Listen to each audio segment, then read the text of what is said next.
एक जंगल में जोर की बारिश होने लगी थी। देखते देखते ही बिजलियां गरजकर वो तूफान बन चुका था। वो देख तोता अपने पति कबूतर से ऐसे कहती है। सुनिए, ये देखकर मुझे तो तूफान की तरह लग रहा है। मेरा मन भी यही कह रहा है कि कुछ बुरा होने वाला है। हम अभी उस पर्वत पे मौजूद जंगल में चले जाते हैं। जैसे ही बारिश रुक जाएगा हम वापस आ जाएंगे। हाँ हाँ, आई है देखो भविष्यवाणी। तुम्हें क्या लगता है मैंने ऐसी बरसात और तूफान नहीं देखा है पहले? ऐसे कई ना आते हैं और जाते हैं। जाओ जाओ, जाके काम करो। मैं जो भी कहूँ आपको मजाक ही लगता है। आप कब सुनते हो मेरी बात? जाओ पहले यहाँ से, जाकर पहले पकोड़े बनाओ। ऐसे तोते की बात को अनसुना कर देता है कबूतर। तभी वहां पहुंचकर कौवा ऐसे कहता है कबूतर से। अरे क्या हुआ जीजू, सारा जंगल बारिश के वजह से ऊपर नीचे हो रहा है और आपके घर में से पकौड़े की सुगंध आ रही है। हाँ हाँ, तुम्हारी बहन यहाँ आकर भविष्यवाणी जो बन गई, मेरे ही भविष्य के बारे में मुझे बता रही थी। इसलिए मैंने सोचा कि खाली रहेगी तो यही बोलेगी, तो काम बोल दिया मैंने। लगता है वही काम कर रही है। अब तुम भी आ गए ना, तो पकौड़े खा कर ही जाओ। अरे हाँ हाँ, जीजू कह रहे हैं तो अभी रुकना ही पड़ेगा ना, खा कर ही जाऊंगा। इतने में गर्मा गर्म पकौड़े लाकर तोता ऐसे कहती है। अरे कौवा भाई, कब आए आप? अभी आया बहन, मैंने सोचा कि तेरे हाथ के पकौड़े खा कर ही जाऊं। अरे रे क्यों नहीं, बिल्कुल खाइए भैया। कौवा पकौड़े खाते हुए। और जीजू बताओ क्या हालचाल? क्या ही होगा, सब ठीक ठाक। वैसे ऐसी बारिश में इतने गर्मा गर्म पकौड़े खाने का मजा ही कुछ और है। कितना स्वादिष्ट है। ऐसे खाते रहता है कबूतर। देखो ना भैया, मैं यहाँ इस बरसात से डर कर कह रही हूँ कि उस पर्वत के जंगल पे चले जाते हैं और ये यहाँ पकौड़े खा रहे हैं। कम से कम आप बोलिए ना। क्यों जीजू, बहन के बात के अनुसार हम भी उस पर्वत के जंगल पर चले जाएं क्या? उसकी बातों को ज्यादा भाव मत दो। हमने ऐसे कितने बरसात देखे हैं, ये तो कुछ भी नहीं है। बात तो सही है जीजू, लेकिन ऐसे कुछ कहने ही वाला था कि वैसे तुमने कुछ देर पहले कहा था कि हम भी उस पर्वत पे चले जाएंगे। मतलब इससे पहले तुम्हारी बहन की तरह डर कर कोई हमारे जंगल से गया है क्या? हाँ बोलो। ऐसे जोर से हंसने लगता है कबूतर। दरअसल वो जीजू जाने के सोच में नहीं, बल्कि बहुत लोग पहले से चले भी गए। अरे रे हाँ, क्या डरपोक है सब, पहले से ही भाग गए। वो डरपोक नहीं, अक्लमंद है। बारिश अगर ज्यादा हुआ तो हम उड़ भी नहीं पाएंगे। अभी कम है तो कम से कम पर्वत वाली जंगल पे कम से कम पहुंच पाएंगे। इसलिए मैं भी कह रही हूँ, लेकिन मेरी बातें तो आपको मजाक लगते हैं। रे रे रहने दो, थोड़ा सा ढील छोड़ दिया तो मुझे सिखाने आ जाती है। बहन की बातों में तो सच है जीजू। यार तुम लोग भी ना। और वैसे अगर उतना ही डर लग रहा है तो तुझे भी जाना था ना। ऐसे कबूतर कौवे से कहता है। ऐसे कैसे कह दिया जीजू? आपको बताए बिना क्या मैंने कभी कुछ कहा या किया? तुम लोग जहाँ हो मैं भी वही रहूंगा ना। ऐसे ही पेड़ पे मौजूद ये तीनों पक्षियां दूर से बरसात को देखते रहते हैं। देखते देखते ही बारिश बहुत बहुत बढ़ जाता है। बिजलियां गरजने लगी जोर जोर से और दिन दहाड़े भी इतना बारिश आ गया था कि सूरज दिख ही नहीं रहा था। और क्योंकि वो पेड़ एक घाट में था, पानी पूरा जमा होने लग गया। इतना भरने लगा कि पेड़ तक पहुंच गया। ये देख कबूतर अपने आप में सोचता है कि जितना उसने सोचा था उतना छोटा बारिश तो नहीं है ये। लेकिन उसे डर था कि अगर बाहर ये कह गया तो उसके बीवी के सामने ये छोटा बन जाएगा। इसीलिए कुछ नहीं कहता है और बस यही सोचता है कि जो होगा देखा जाएगा। कौवा तो अंदर ही अंदर डरने लग गया। कुछ और देर बीत गया तो पानी पेड़ के ऊपर तक आ जाएगा। हे भगवान, मुझे तभी चले जाना था जब मेरे दोस्त बुला रहे थे। मैं जीजू के साथ यहाँ अटक गया। हाय भगवान। ये सोचते हुए वो निराश होकर रो बैठता है।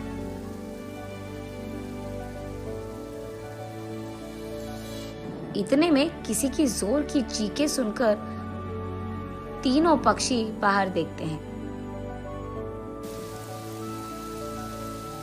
तब वो देखते हैं कि एक गौरैया उसके पति गौरैया के साथ एक नाव लेकर सारे उन पक्षियों को बिठाते हैं जो इन बरसात के कारण घायल हो गए हैं, और उन सबको एक नाव में बिठाकर वो कबूतर और तोते के घर की ओर बढ़ने लगते हैं। तब वो तोते को देखकर ऐसे कहते हैं, हम यहाँ तुम लोगों को बचाने आए हैं। बहुत पक्षियों को अब तक बचाकर हम उन्हें सही सलामत उस पर्वत के जंगल पे छोड़ गए हैं। तुम लोग भी हमारे साथ आओ। ऐसे कहते हैं। ओह, मुझे इसका चेहरा कभी नहीं देखना था, लेकिन देखना पड़ गया। अच्छा। ऐसे कहता है कबूतर गुस्से में। अरे ये सब तो पुरानी बातें हैं जी, इसको छोड़ दीजिए। ये सब होकर बहुत समय बीत गया है। अरे चुप, तुम मुझे क्या समझा रही हो? उसका चेहरा देखना ही पाप है, और उसके नाव में चढ़ना होगा ही नहीं। अब उस सबसे क्या लेना देना जीजू? कुछ देर में लगता है हम सब डूब जाएंगे जीजू। चलेंगे ना उनके साथ। ऐसे कहता है कौवा। देखो, मैं ऐसे कोई ऐरे गहरे से मदद नहीं लूंगा। अगर जाना है तो तुम दोनों चले जाओ, मैं तो यही रहूंगा। ये सुनकर उस कबूतर को अकेले ना छोड़ने के कारण तीनों वहीं रह जाते हैं। ये देख गौरैया को लगता है कि जो लोग पहले नाव में हैं उनको बचाना जरूरी है, इसलिए उनको लेकर वहां से चले जाती है।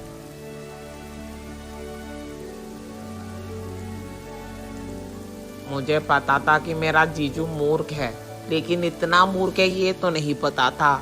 कई साल पहले उनकी बेटी उन्हें छोड़कर चली गई। उसका गुस्सा तो उन्हें अब तक है।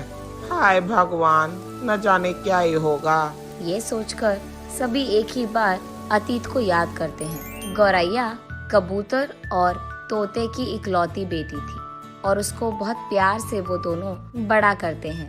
कुछ दिन बाद गौरैया के पास के रिश्तेदार एक कौवे से उसका रिश्ता पक्का होता है, लेकिन गौरैया को ये रिश्ता मंजूर नहीं था।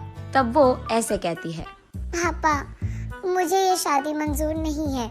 मुझे ये शादी नहीं करना है। क्या बचपन से तुम्हारा मर्जी पूछकर ये सब कर रहा हूँ मैं? चुपचाप जो कह रहा हूँ सुन लो बस। मैंने एक और गौरैया से प्यार किया है। मुझे उसी से शादी करना है। ओह, तो मुझे पूछे बगैर शादी भी करने का फैसला तुमने खुद कर लिया। इतनी बड़ी बन गई तुम। मैंने उनको मेरा वचन दिया है। वचन नहीं निभाऊंगा तो मेरा इज्जत घट जाएगा। तुम्हारे दिल से कई ज्यादा मैंने मेरा इज्जत रखता है, इसलिए चुपचाप मेरी बात सुनकर शादी कर लो उससे। ये कहकर कबूतर वहाँ से गुस्से में चले जाता है।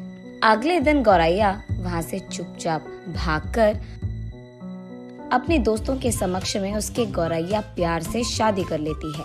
उसके बाद वो अपने पति के साथ अपने माँ बाप का आशीर्वाद लेने घर आती है। मेरी बात ना मानकर मेरे इज्जत को मिट्टी में मिला दिया इसने। इसका चेहरा मुझे कभी नहीं देखना है। आइंदा वो मेरे घर नहीं आ सकती है। ये कहकर कबूतर वहाँ से चले जाता है। उसके बाद वो गौरैया अपने प्यार के साथ पर्वत पे मौजूद जंगल में बच्चों के साथ खुश रहती है। ऐसे वो बारिश में अपने पति के साथ नीचे घाट वाले जंगल में अटके पक्षियों को बचाने नाव लेकर आती है, और ऐसे ही उसके घर तक जाती है। उसे पता था कि उसके माँ बाप नहीं आएंगे, इसलिए वहाँ से चले जाती है। वो उन सारे पक्षियों को पर्वत के जंगल पर पहुँचाने के बाद उसे लगता है कि उसे एक और बार अपने माँ बाप के पास जाकर उन्हें बचाने की कोशिश करना होगा, इसलिए वो वहाँ नाव लेकर आके उसके माँ को पुकारती है। तब तोता, कौवा भैया, चलो हम यहाँ से चले जाते हैं। उन्हें अगर नहीं आना है तो रहने दो, उनको यहाँ पे मरना है तो मरने दो। ये कहकर कौवा और तोता दोनों नाव में बैठ जाते हैं। नाव में बैठकर सभी उनका थोड़ा इंतजार करते हैं। तब क्योंकि ये कबूतर और कुछ कर नहीं पाता, वो आकर नाव में बैठ जाता है। तब वो सब गरजते हुए बरसते हुए उस बारिश में उस पर्वत के जंगल तक पहुंचते हैं। सभी उस गौरैया के घर में जाकर खाना खा के आराम करते हैं। तोता अपनी बेटी को प्यार से गले लगाकर, आज तुमने इतने लोगों का जान बचाया है बेटी, हमेशा खुश रहो। अरे माँ, इतनी बड़ी बातें क्यों? तुमने जो किया वो तो मैं कभी नहीं कर पाती बेटा। जितना भी बड़ा आशीर्वाद दूं वो कम ही पड़ जाएगा। मुझे तो मेरे पति का सहारा है माँ, इसीलिए आज ये सब कर पाई। बात तो सही है, जो पति हमारे जीवन का ही साथी नहीं बल्कि बातों में और फैसलों में हमारे साथ, तो वो मिलने में मुश्किल है।